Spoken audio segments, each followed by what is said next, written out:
ಇನ್ನು ಭಾರತ ಕೊಟ್ಟಂತಹ ಏಟಿಗೆ ಒಂದು ಕಡೆ ಪಾಕಿಸ್ತಾನ ಪತ್ರಿಗಟ್ಟು ಹೋಗ್ತಾ ಇದೆ, ಒಂದು ಕಡೆಯಲ್ಲಿ ಭ್ರಮೆಯಲ್ಲಿ ಬದುಕ್ತಾ ಇದ್ದ ಪಾಕಿಸ್ತಾನ ಹಲವು ಇಸ್ಲಾಮಿಕ ರಾಷ್ಟ್ರಗಳು ನಮಗೆ ಬೆಂಬಲವಾಗಿ ನಿಲ್ತವೆ ಅಂತ ಏಕಾಏಕಿ ಭಾರತದ ಮೇಲೆ ದಾಳಿಗೆ ಮುಂದಾಗುತ್ತೆ. ಪ್ರಾರಂಭದ ದಿನದಲ್ಲಿ ಮೊದಲು 2 ದಿನಗಳಲ್ಲಿ ಏಕಾಏಕಿಯಾಗಿ ಭಾರತದ ವಿರುದ್ಧವಾಗಿ ದಾಳಿಗೆ ಮುಂದಾಗುತ್ತೆ.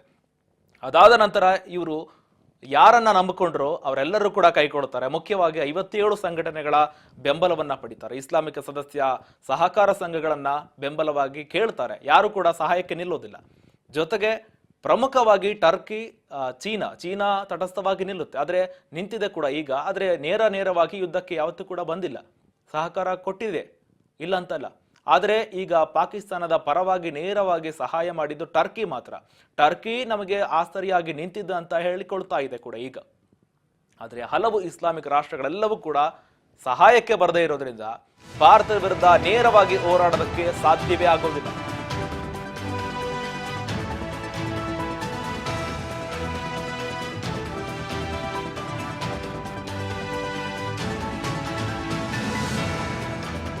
ಭಾರತದ ವಿರುದ್ಧ ಅಘೋಷಿತ ಯುದ್ಧದಿಂದ ಹಿಂದೆ ಸರಿದಿದೆ ಪಾಕ್. ನೇರವಾಗಿ ಯುದ್ಧ ಮಾಡೋದಕ್ಕೆ ಸಾಧ್ಯವಾಗದೆ, ಬೆಂಬಲ ಕೂಡ ನಮಗೆ ಯಾರು ಸಿಗ್ತಾ ಇಲ್ಲ ಅಂತ ಭಯಭೀತರಾಗಿ ಯುದ್ಧದಿಂದ ಹಿಂದೆ ಸರಿದಿದ್ದಾರೆ. ಈ ಹಿನ್ನೆಲೆಯಲ್ಲಿನೇ ಇವರು ಪಾಕಿಸ್ತಾನದ ಏನು ದಾಳಿ ಆಗ್ತಾ ಇದೆ ಹಾಗಂತ ಅಮೆರಿಕದ ಮುಂದೆ ದುಂಬಾಲು ಬಿಡ್ತಾರೆ. ಕದನ ವಿರಾಮಕ್ಕೆ ಜಾರಿ ಮಾಡಿ ನಮ್ಮಿಂದ ಆಗ್ತಾ ಇಲ್ಲ ಅಂತ. ಈ ಬಗ್ಗೆ ಹೆಚ್ಚಿನ ಮಾಹಿತಿ ಕೊಡ್ತಾ ಹೋಗ್ತಾರೆ ನಮ್ಮ ಪ್ರತಿನಿಧಿ ಬಸವರಾಜ್ ಸಂಪರ್ಕದಲ್ಲಿದ್ದಾರೆ. ಬಸವರಾಜ್, ಈಗಾಗಲೇ ಹಲವು ಇಸ್ಲಾಮಿಕ್ ರಾಷ್ಟ್ರಗಳು ನಮ್ಮ ಪರವಾಗಿ ನಿಲ್ತವೆ ಅಂತ ಒಂದು ಭ್ರಮೆಯಲ್ಲಿ ಬದುಕ್ತಾ ಇದ್ರು. ಆದರೆ ವಿಶ್ವ ನಿಂತಿರುವುದು ಮಾನವತ್ವದ ಮೇಲೆ ಅಂತ ಇವರಿಗೆ ಈಗ ಅರಿವಾಗ್ತಾ ಇದೆಯಾ ಅಥವಾ ಇಲ್ವೋ ಅಂತ ಗೊತ್ತಾಗ್ತಾ ಇಲ್ಲ. ಯಾಕಂದ್ರೆ ಈಗಾಗಲೇ ಹಲವು ಇಸ್ಲಾಮಿಕ್ ರಾಷ್ಟ್ರಗಳೆಲ್ಲವೂ ಕೂಡ ಪಾಕಿಸ್ತಾನಕ್ಕೆ ವಿರುದ್ಧವಾಗಿ ಭಾರತದ ಪರವಾಗಿ ನಿಲ್ತಾ ಇದೆ. ಮುಖ್ಯವಾಗಿ ಟರ್ಕಿ ಮಾತ್ರ ನಮಗೆ ಸಹಾಯ ಮಾಡ್ತಾ ಅಂತ ಹೇಳ್ತಾ ಇದ್ದಾರೆ. ಇದರ ಬಗ್ಗೆ ಹೆಚ್ಚಿನ ಮಾಹಿತಿ ಕೊಡೋದಾದ್ರೆ ಬಸವರಾಜ್.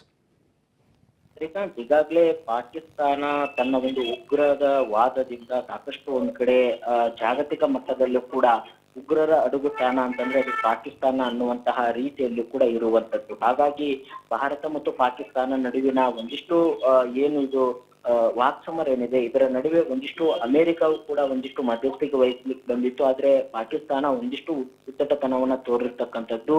ಈ ಒಂದು ಸಂದರ್ಭದಲ್ಲಿ ಪಾಕಿಸ್ತಾನದ ಬೆಂಬಲವಾಗಿ ಯಾವ ರಾಷ್ಟ್ರ ಕೂಡ ಬರ್ತಾ ಇಲ್ಲ ಅನ್ನುವಂಥದ್ದನ್ನ ಈಗ ಏನು ಪಾಕಿಸ್ತಾನದ ಪ್ರಧಾನಿಯಾಗಿರ್ತಕ್ಕಂಥ ಶರೀಫ್ ಅವರು ಕೂಡ ಕಳವಳವನ್ನು ವ್ಯಕ್ತಪಡಿಸ್ತಾ ಇದ್ದಾರೆ ಅನ್ನುವಂತ ಮಾಹಿತಿ ಕೂಡ ಸದ್ಯಕ್ಕೆ ಸಿಗ್ತಾ ಇದೆ. ಅವ್ರಿಗೆ ಈಗ ಶಸ್ತ್ರಾಸ್ತ್ರಗಳ ಪೂರೈಕೆಯನ್ನ ಟರ್ಕಿ ದೇಶ ಮಾತ್ರ ಮಾಡ್ತಾ ಇದೆ. ಇನ್ನುಳಿದ ಯಾವ ಅರಬ್ ದೇಶಗಳು ಸಹಿತ ಅವುಗಳಿಗೆ ಬೆಂಬಲ ಕೊಡ್ತಾ ಇಲ್ಲ ಪಾಕಿಸ್ತಾನಕ್ಕೆ. ಮತ್ತೆ ಅಗತ್ಯ ಇರ್ತಕ್ಕಂಥ ಶಸ್ತ್ರಾಸ್ತ್ರಗಳನ್ನು ಕೂಡ ಪೂರೈಕೆ ಮಾಡುವಲ್ಲಿ ಕೂಡ ಯಾವ ದೇಶಗಳು ಕೂಡ ಮುನ್ನೆಲೆಗೆ ಬರ್ತಾ ಇಲ್ಲ ಅನ್ನುವಂಥದ್ದು. ಹಾಗಾಗಿ ಭಾರತ ಏನು ಒಂದು ಜಮ್ಮು ಮತ್ತು ಕಾಶ್ಮೀರದಲ್ಲಿ ಆಗಿರ್ತಕ್ಕಂಥ ಘಟನೆಗೆ ಪ್ರತಿಕಾರವಾಗಿ ಆಪರೇಷನ್ ಸಿಂಧೂರ ಅಂತಕ್ಕಂಥ ಕಾರ್ಯಾಚರಣೆಯನ್ನ ಮಾಡ್ತಿರುವಂತ ಮುಂದುವರೆದ ಭಾಗವಾಗಿ ಸಾಕಷ್ಟು ಪಾಕಿಸ್ತಾನದ ವಿರುದ್ಧವಾಗಿ ಅವರು ಉಗ್ರರನ್ನ ಮಟ್ಟ ಹಾಕುವಂತ ಪ್ರಯತ್ನವನ್ನು ಕೂಡ ಮಾಡಿರ್ತಕ್ಕಂಥದ್ದು. ಇದಕ್ಕೆ ಬೆಚ್ಚಿ ಬಿದ್ದಿರ್ತಕ್ಕಂಥ ಪಾಕಿಸ್ತಾನ ಎಲ್ಲೋ ಒಂದು ಕಡೆ ನಾವು ಭಾರತಕ್ಕೆ ಶರಣಾಗತಿ ಆಗುವಂತಹ ಪರಿಸ್ಥಿತಿ ಬಂದು ಒದಗಬಹುದು. ಯಾಕಂತಂದ್ರೆ ಏನು ನಮ್ಗೆ ಸಹಾಯ ಮಾಡ್ತಕ್ಕಂಥ ಚೀನಾವು ಕೂಡ ಮುನ್ನೆಲೆಗೆ ಬರ್ತಾ ಇಲ್ಲ, ಅದು ಕೂಡ ಹಿಂದೆ ಸರಿತಾ ಇದೆ. ಹಾಗಾಗಿ ನಮ್ಗೆ ಟರ್ಕಿ ದೇಶ ಒಂದೇ ದಾರಿ ಆಗಂತೆ ಕಾಣ್ತಾ ಇದೆ. ಇದರಿಂದ ಭಾರತ ಎಲ್ಲಿ ಪಾಕಿಸ್ತಾನವನ್ನು ವಶಪಡಿಸಿಕೊಳ್ಳುತ್ತೋ ಅನ್ನುವಂತಹ ರೀತಿಯಲ್ಲಿ ಕೂಡ ಪಾಕಿಸ್ತಾನದ ಪ್ರಧಾನಿ ಆಗಿರ್ತಕ್ಕಂಥ ಶಹಬಾಜ್ ಶರೀಫ್ ಅವರು ಕೂಡ ಕಳವಳವನ್ನು ಕೂಡ ವ್ಯಕ್ತಪಡಿಸ್ತಾ ಇದ್ದಾರೆ ಅನ್ನುವಂತ ಮಾಹಿತಿ ಕೂಡ ಸದ್ಯಕ್ಕೆ ಸಿಗ್ತಾ ಇದೆ. ಯಾಕಂತಂದ್ರೆ ಈಗಾಗಲೇ ನಮ್ಮ ಒಂದು ಸೇನೆಯ 3 ಸೇನಾಪಡೆಗಳ ಮುಖ್ಯಸ್ಥರು ಕೂಡ ನಿನ್ನೆ ಸುದ್ದಿಗೋಷ್ಠಿ ನಡೆಸಿ ಏನು ಪಾಕಿಸ್ತಾನ ತಾನಾಗೆ ಒಂದು ಅಂಗಲಾಚಿ ಕದನ ವಿರಾಮಕ್ಕೆ ಒಂದು ಮನವಿ ಮಾಡಿಕೊಂಡಿತ್ತು. ಅದರಂತೆ ನಾವು ಕದನ ವಿರಾಮ ಕೂಡ ಘೋಷಣೆ ಮಾಡಿದ್ದೆ. ಅದಾದ ಬಳಿಕ ಅದನ್ನ ಉಲ್ಲಂಘನೆ ಕೂಡ ಪಾಕಿಸ್ತಾನ ಮಾಡಿದೆ. ಇದರಿಂದ ಉದ್ದಟತನವನ್ನ ಪಾಕಿಸ್ತಾನ ಮೆರೆದಿದೆ. ಹಾಗಾಗಿ ಪಾಕಿಸ್ತಾನ ಮತ್ತೊಮ್ಮೆ ಏನಾದ್ರೂ ಈ ರೀತಿಯಾಗಿರ್ತಕ್ಕಂಥ ದಾಳಿ ಮಾಡಿದ್ರೆ ನಾವು ಅದಕ್ಕೆ ತಕ್ಕ ಉತ್ತರವನ್ನ ಕೊಡ್ತೀವಿ, ಶಾಸ್ತಿ ಮಾಡೇ ಮಾಡ್ತೀವಿ ಅನ್ನುವಂತಹ ಎಚ್ಚರಿಕೆ ಕಂತೆಯನ್ನು ಕೂಡ ಕೊಟ್ಟಿರ್ತಕ್ಕಂಥದ್ದು. ಮತ್ತೆ ಈಗಾಗಲೇ ವಾಯು ನೆಲೆ ಮತ್ತೆ ನೌಕಾ ನೆಲೆ ಮತ್ತೆ ಭೂಸೇನೆ 3 ಒಂದು ಸೇನಾಪಡೆಗಳು ಕೂಡ ಸನ್ನದ್ಧವಾಗಿರ್ತಕ್ಕಂಥದ್ದು. ನೌಕಾ ನೆಲೆ ಒಂದ್ ಕಡೆ ದೊಡ್ಡ ಮಟ್ಟದಲ್ಲಿ ತಯಾರಿ ನಡೆಸಿದಂತ ಹಿನ್ನೆಲೆಯಲ್ಲೇ ಒಂದು ಆತಂಕಕ್ಕೆ ಕೂಡ ಪಾಕಿಸ್ತಾನ ಒಳಗಾಗಿತ್ತು. ಹಾಗಾಗಿ ಅದು ಒಂದು ಕದನ ವಿರಾಮಕ್ಕೆ ಕೂಡ ಮನವಿ ಮಾಡಿಕೊಂಡಿತ್ತು ಅನ್ನುವಂತ ಮಾಹಿತಿ ಕೂಡ ಸಿಗ್ತಾ ಇತ್ತು. ಆಗ ಈ ಒಂದು ನಿಟ್ಟಿನಲ್ಲಿ ಪಾಕಿಸ್ತಾನ ಭಾರತದ ಒಂದಿಷ್ಟು ಸೇನೆಗಳ ಒಂದಿಷ್ಟು ಪರಾಕ್ರಮದ ಹಿನ್ನೆಲೆಯಲ್ಲಿ ಒಂದ್ ಕಡೆ ಭಯದ ವಾತಾವರಣ ಪಾಕಿಸ್ತಾನಕ್ಕೆ ಶುರು ಆಗಿದೆ ಅನ್ನುವಂಥದ್ದು ಸದ್ಯಕ್ಕೆ ಮಾಹಿತಿ ಸಿಗ್ತಾ ಇದೆ.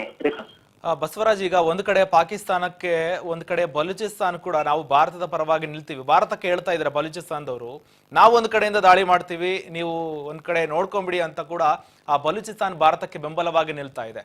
ಒಂದ್ ಕಡೆ ಇಸ್ಲಾಮಿಕ ರಾಷ್ಟ್ರಗಳೆಲ್ಲವೂ ಕೂಡ ಪಾಕಿಸ್ತಾನದ ವಿರುದ್ಧವಾಗಿ ನಿಲ್ತಾ ಇದೆ. ಇದೊಂದು ಭಾರತಕ್ಕೆ ಒಂದು ಹಿಂಟ್ ಅಂತಾನೆ ಕಾಣ್ತಾ ಇದೆ. ಯಾಕಂದ್ರೆ ಇದೇ ಸೂಕ್ತ ಸಂದರ್ಭದಲ್ಲಿ ಈ ದೇಶ ಏನಿದೆ, ಉಗ್ರಗಾಮಿ ದೇಶವನ್ನ ಪುಟ್ಟಿ ಕುಡಿ ಮಾಡಿ ಅಂತ ಕೂಡ ಒಂದ್ ರೀತಿಯಾಗಿ ಸಂದೇಶ ಕೂಡ ರವಾನೆ ಆಗ್ತಾ ಇದೆ ಅಲ್ವಾ?